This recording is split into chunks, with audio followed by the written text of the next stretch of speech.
Hello everyone, welcome to Shri Ram's IAS. I hope everybody is doing good, things are fine at your place. शुरू करते हैं आज का session जिसमें हम डील करेंगे इन आर्टिकल्स के साथ जो आप देख सकते हो अपने स्क्रीन्स पर। 16 सितंबर से जुड़े हुए ये आर्टिकल्स हैं। हम बात करेंगे आज सिद्ध मेडिसिन के बारे में। जीएस पेपर 2 से कनेक्ट कर सकते हो, हेल्थ सेक्शन से लिंक कर सकते हो और ये सारे आर्टिकल्स प्रीलिम्स के लिए इंपॉर्टेंट हैं एक्सेप्ट यहाँ पर थोड़ा सा ये मेंस के पर्सपेक्टिव से है आर्टिकल, सो ये अलग है। बाकी सारे आर्टिकल्स आज प्रीलिम्स ओरिएंटेड है एक्सेप्ट द लास्ट वन।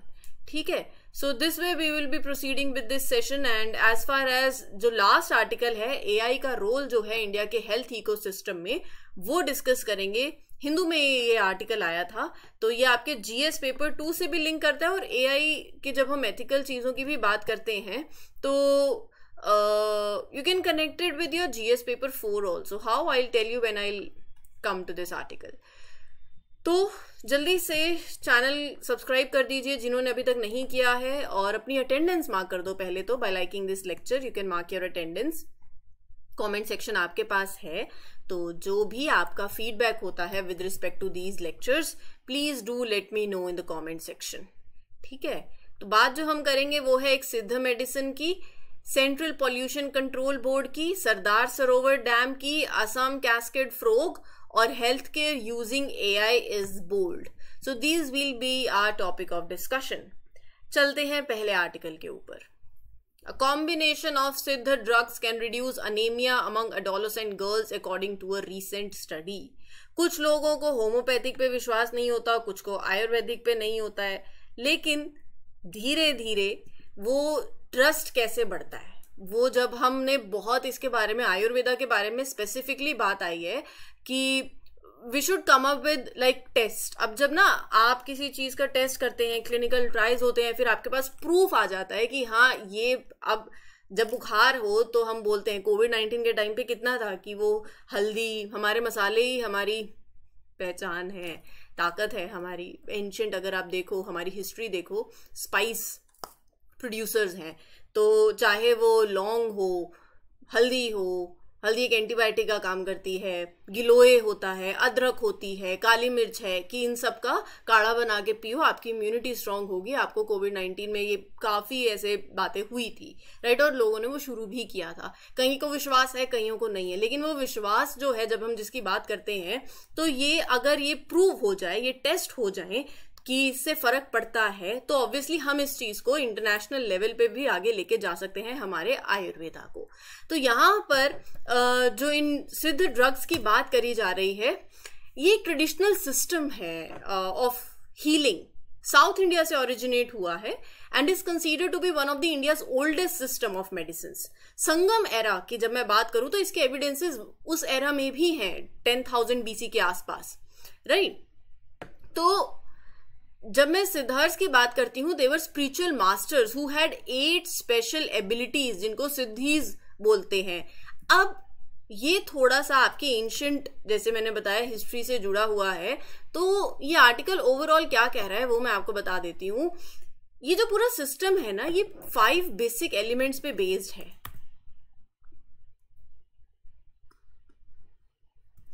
ये 5 बेसिक एलिमेंट्स क्या बोलते हैं हम उसको, पंच महाभूत, जिसके अंदर क्या क्या आता है, soil, fire, water, sky, air, which are believe to be present in everything from food to our human body. So ये जो एलिमेंट्स हैं, right, they form the foundation of how illnesses are diagnosed and treated and there are various other principles also. तो ये जो पूरा system है that is developed, they are spiritual masters who were highly knowledgeable in medicines, in meditation, in spiritual practices. They believe to they were believed that they have these special powers जिनको हम सिद्धीज बोल रहे हैं। There are 18 main सिद्धर्स। तो ये जो सिद्ध medicine है इट इज वेरी यूनिक क्योंकि ये सिर्फ आपकी बीमारी को ट्रीट नहीं कर रही है, ये देखती है पर्सन को एज अ होल, उसके लाइफस्टाइल को, उसके हैबिट, उसकी कैसी हैबिट्स हैं, किस एनवायरनमेंट में वो रह रहा है, क्या फिजिकल कंडीशंस हैं, राइट। सो इसमें मेडिसिनल हर्ब्स, स्पिरिचुअल प्रैक्टिसेस, ये सब इंक्लूडेड है। ठीक है जी. So this medicine, this Siddha medicine, they use natural substances, herbs हैं, मिनरल्स हैं, even chemical elements also, like you can say sulphur and mercury that are believe to have those healing properties, जो आप अपने illness के time पे they are use to treat various illnesses. So ये जो approach है ना इस मेडिसिन की, ये होलिस्टिक अप्रोच है. हमें आज के टाइम पे हर चीज में जल्दी है, पेशेंस तो है ही नहीं किसी चीज में. तो जहां पेशेंस नहीं है कि फटाफट दवाई लो, फटाफट असर हो जाए, बुखार उतर जाए उसी टाइम से, ऐसे नहीं होता है. पढ़ा है नहीं, प्रीलिम्स निकल जाए, मेंस निकल जाए, आंसर लिखे हैं नहीं, वो नहीं होता है. एक नहीं, अगर एक साथ फर्स्ट अटेम्प्ट में यूपीएससी नहीं हुआ है तो सेकेंड अटेम्प्ट में हो जाएगा. बट आपको अपनी कोशिश करते रहनी है, हिम्मत नहीं छोड़नी है. तो आज की इस जनरेशन में पेशेंस की बहुत कमी है. अगर पेशेंस आ जाएगा तो सब्र का फल मीठा होता है ना. चलिए आगे चलते हैं अगले आर्टिकल के साथ. शुरू करने से पहले अगला आर्टिकल बता देती हूँ. जिनको पॉलिटी में कोई भी डाउट आ रहा है, you can refer these sessions by Pragya ma'am. They are free of course on this platform. या बेसिक से चीजें कवर हो रही हैं. If you are finding out anything की फ्री ऑफ कोर्स भी हो जाएगी. क्वालिटी भी इंटैक्ट है, वेदर दीज पॉलिटी के सेशंस और any spoon feed session that you see on the platform. मान लो ऐसा है ना कि कोई करंट अफेयर का टॉपिक है, आपको नहीं समझ आ रहा है, कोई सिंगल टॉपिक पे बस जानकारी चाहिए, तो सेशंस रेफर कर सकते हो ये. And as far as these daily news analysis are concern, I assure you that best of quality is being given here, zero compromise. चाहे फ्री ऑफ सेशंस होते हैं, मेहनत उतनी ही लगती है, एफर्ट्स उतने ही लगते हैं. तो मैं ये उम्मीद कर रही हूँ कि आप भी उतने ही एफर्ट्स डालो और सेशंस को रेगुलर देखो without doing any procrastination. NGT has directed the central. अच्छा, कुछ दिन पहले हमने एनजीटी की बात ऑलरेडी कर ली है, मैं पहले बता रही हूँ. तो ये दोनों चीजें पढ़नी है. वैसे आपको एनजीटी के बारे में भी मालूम होना चाहिए और सेंट्रल पोल्यूशन कंट्रोल बोर्ड के बारे में भी मालूम होना चाहिए. NGT was in news few days back, so we have dealt with that. Today we'll talk about Central Pollution Control Board. Why? Because NGT has directed Central Pollution Control Board to file a fresh status report on the generation and treatment of electronic waste by all the states. अब इसमें बात आ रही है electronic waste की, ई waste की. तो बात यह है that this report should include the information about how much e waste is being produce. हमने प्लास्टिक पोल्यूशन, प्लास्टिक वेस्ट की बहुत बात करी है, आज ये ई वेस्ट की बात कर रहे हैं. कभी इस पे आर्टिकल आया तो काफी एडिटोरियल्स आते रहते हैं, तो will definitely take it up. But इस पर्टिकुलर पॉइंट ऑफ टाइम के लिए will discuss CPCB in detail, right. तो ओवरऑल कॉन्टेक्स्ट यही है कि how it is being handled in every state. तो एक पूरी रिपोर्ट बनी. NGT wants to know the current situation regarding e waste generation, proper disposal हो रहा है, प्रॉपर ट्रीटमेंट हो रहा है अक्रॉस द कंट्री या नहीं. गोल यही है कि e waste is manage in a environment friendly manner, in a safe manner rather.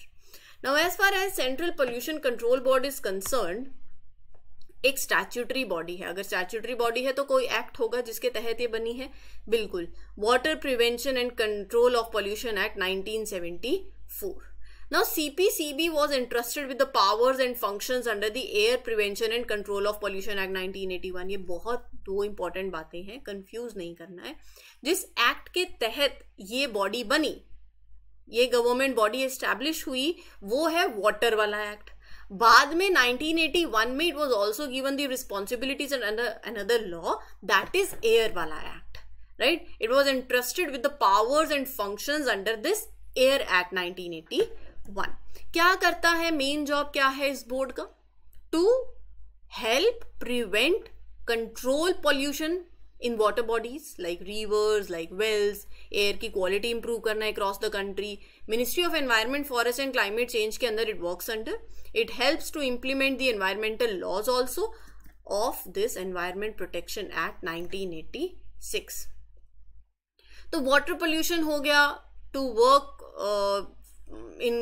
basically it works to clean the rivers and wells by preventing water pollution. water की quality को improve करना, air की quality को improve करना, air pollution पे, और सरकार को एडवाइस देना सेंट्रल गवर्नमेंट को कि अच्छा कैसे आप बेटर और मैनेज कर सकते हो, कैसे आप पोल्यूशन रिड्यूस कर सकते हो इन एयर एंड वाटर. तो ये सारे इसके प्रिंसिपल फंक्शंस हैं. ठीक है जी. Now this CPCB develops and updates environmental standards that industries must follow. So यहाँ पर सेंट्रल ये जो बॉडी है, इसका एक ये भी काम है that they provide guidelines for environment management in various industrial sectors. ये मैंने आपके साथ बताई दिया कि सेंट्रल गवर्नमेंट को भी एडवाइस करना on the matters related to it. बाकी एनवायरमेंट स्टैंडर्ड्स पे it works to prepare the guidelines, manuals for treating the sewage waste from industries, developing techniques for cleaning the emissions from the factories. So CPCB overall works to keep India's water and air clean, setting these pollution standards, advising the government. ये सारा काम इस board का है। Further, CPCB developed standards for national ambient air quality. They set the limit, how much pollution can be present in the air across the country to make sure that the air we breathe is healthy. Water quality criteria for different sources. How clean water from different sources needs to be, right? So it is safe for drinking, farming and industrial use. Standards for emission or discharge of environmental pollutants, biomedical waste. ये सारा काम जो है ये आप देख सकते हो। emission standards, noise limit of LPG, CNG generator sets, पूरा CPCB sets those limits. So overall if I say they ensure कि जो industries हैं, जो बाकी sources हैं, other sources also of pollution, they follow certain rules to protect the environment and keep the pollution level within that safe limit. CPCB creates minimal national standards for various industries कि कितना pollution they can release into the air, into the water, ground, कितना they have to limit the noise. ये सारा काम किसका है? इस particular board का है।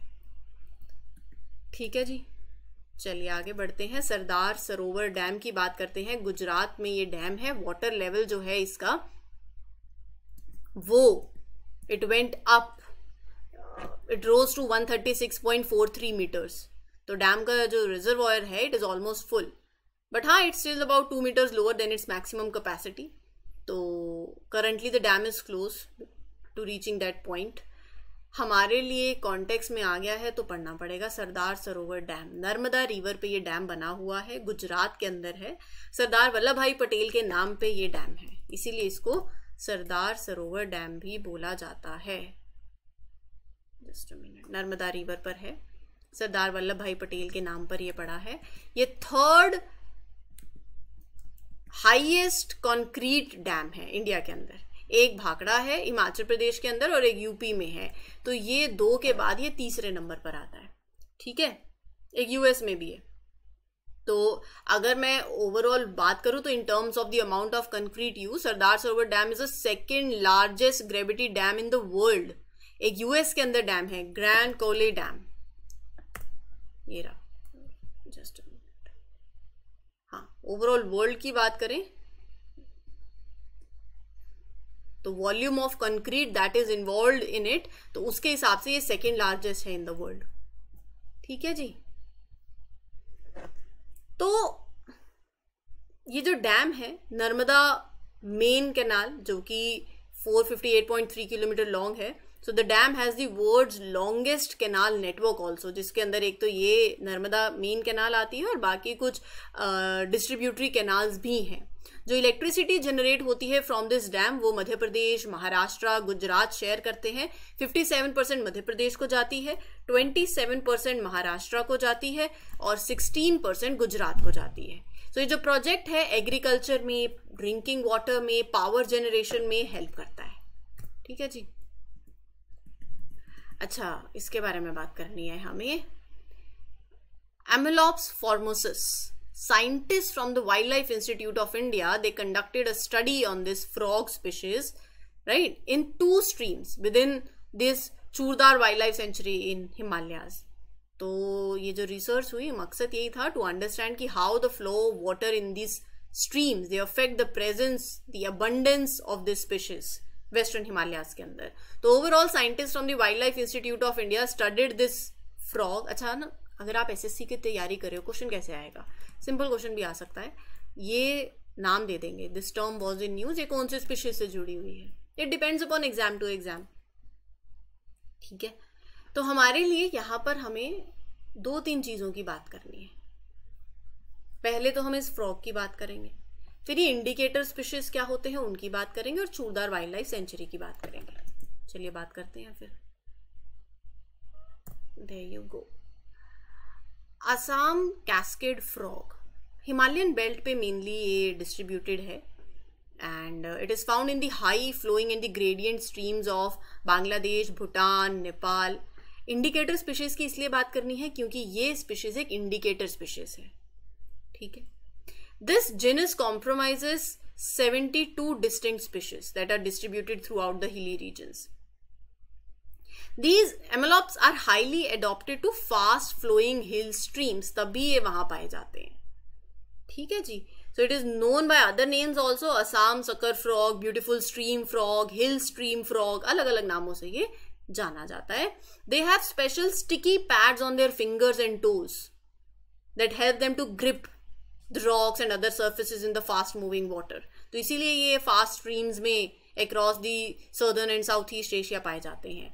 IUCN स्टेटस में भी टेंशन की बात नहीं है क्योंकि लीस्ट कंसर्न है, बहुत है, ठीक है। अच्छा, इंडिकेटर स्पीशीज क्या होते हैं?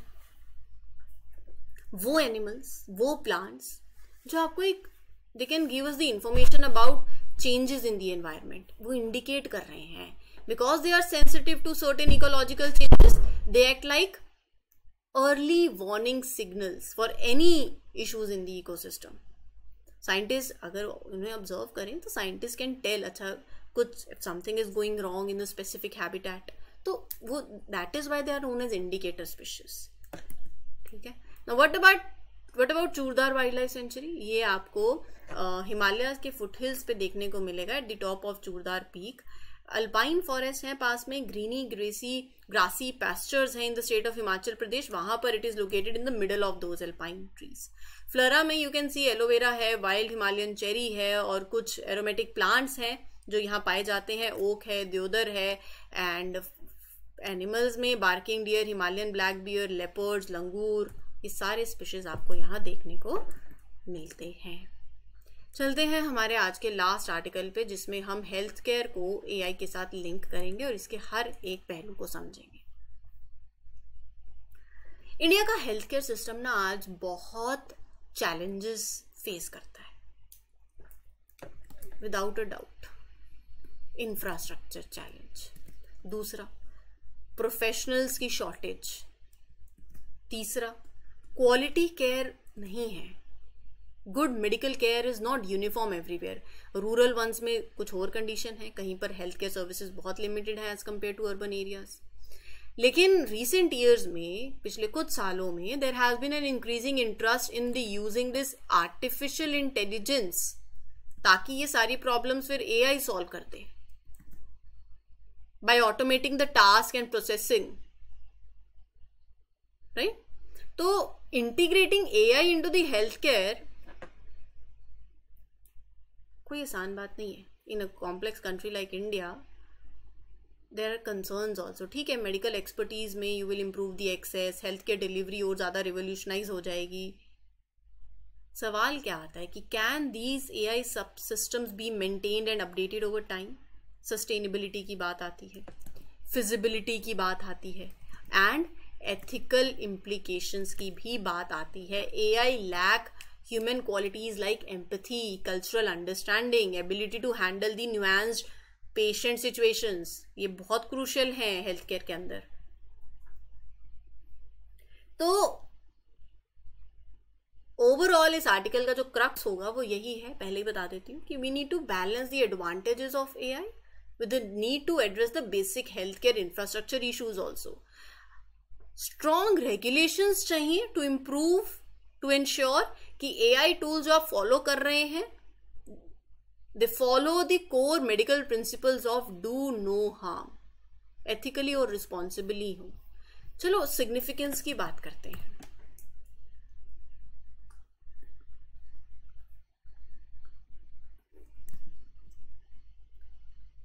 AI is making medical diagnostics much better and faster, so they are revolutionizing the diagnostics.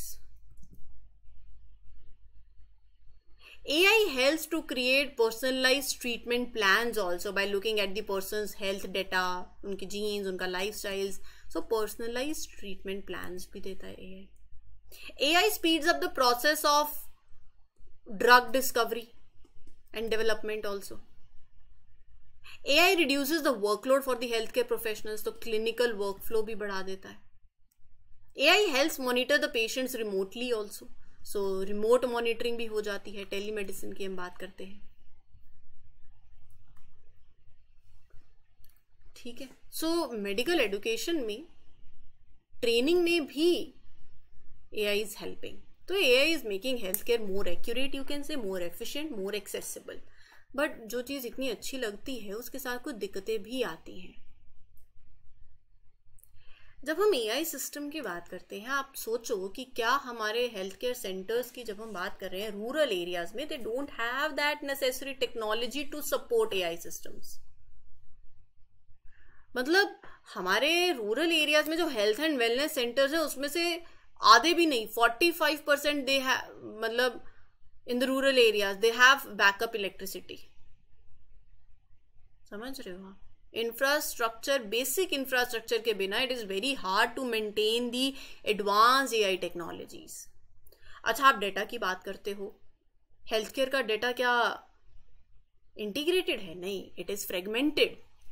Data के चैलेंजेस भी हैं because we have fragmented data is scattered across different providers. फिर डिजिटल डिवाइड भी है. There is a big gap between the urban and rural areas in terms of digital infrastructure. क्या proper clear regulations हैं with AI in health care in India? नहीं है. Without clear guidelines on how to validate AI algorithms, there is a risk of problem for both the patients and health care providers also. Ethical considerations, यहां पर मैं आपको बोल रही थी कि आप GS पेपर 4 से लिंक कर सकते हो. इंडिया की डाइवर्स पॉपुलेशन है, they possess ethical challenges, cultural challenges. AI algorithms might not work well if they are trained on the data from other countries and they are not adopted to the local needs. Privacy, consent, bias, ये issues आएंगे. Cultural sensitivity.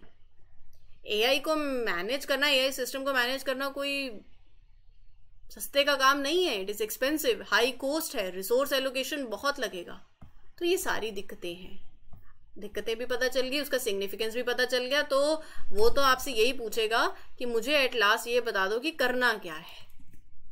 How can India effectively use AI in health care system? पहले तो अपने जो आपके health data systems हैं उसको strengthen करो. ठीक है.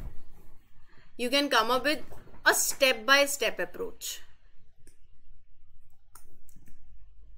राइट. स्टार्ट होता है ना, इम्प्लीमेंट AI इन स्टेजेस. सो ये कर सकते हो आप. इंक्लूड AI अभी इन medical education,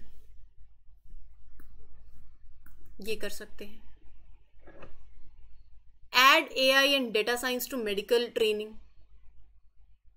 Training the future doctors and nurses on AI will help them to use it effectively also. Ethical guidelines set करो.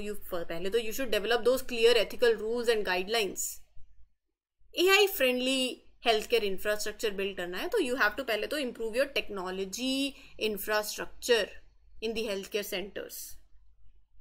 तो ओवरऑल सम अप करूं तो to use AI in the health care effectively, India needs to improve its health data system, develop पहले तो tailored AI models, एक phased approach adopt करें, test AI solution safely, include AI in education, set ethical guidelines, build that necessary infrastructure that is required. बिजली नहीं है पहले तो. And raise public awareness, run campaigns to inform people about it also. These things can be done. For more such information, you can subscribe to Shriram's IAS and do follow these sessions regularly. This is your mentor Arsu Kakkad signing off for today. We'll meet you with other articles, same time, same platform. Till then, take care, good luck, good wishes, happy learning, all the best. Thank you.